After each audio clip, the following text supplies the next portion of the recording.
I was paying off student loans until I was 40 because, nobody was there to pay, for my college education. We were scrapping and scraping together enough money to buy that first condo, after we were married. And so I have some sense of the challenges involved. But what I also want folks to know is that you have power. And the question is then, how can you use it? Because we've all had this experience. This isn't unique to me. And Michelle and I, we always talk about this when we are mentoring young people.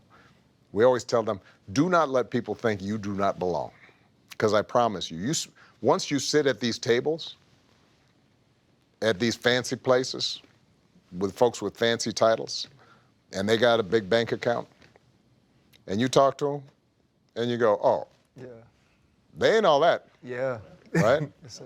This idea that somehow they are so special, they're so smart, they're so sophisticated, not really. They've been exposed. They've been given the confidence of feeling like they belong. But if you sit down and talk to them, turns out they just folk. Yep, normal people. Normal people. Yeah. What you always say about if you could speak English? We could talk to anybody that speaks English. Like, I don't care where you at, what money you have, what you own, what this, what that. If you speak English, I can sit down and talk with you. That's my point. And the benefit for Michelle and me, because we came up, and at each stage, you go to Harvard, and wow, it's Harvard. And then you find out, oh, Harvard's full of some fools and people that you would not put in charge of anything, but they're there. And there's some really amazing, brilliant people too.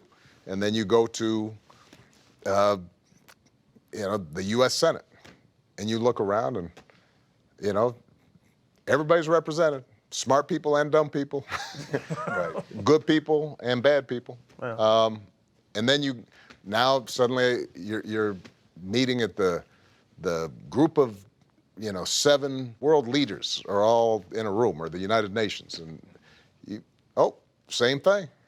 It turns out that there's some really smart, amazing world leaders, and there's some fools, running countries. And so part of what I try to do with, I think, the young men that I talk to is just to try to be honest with them about the struggles.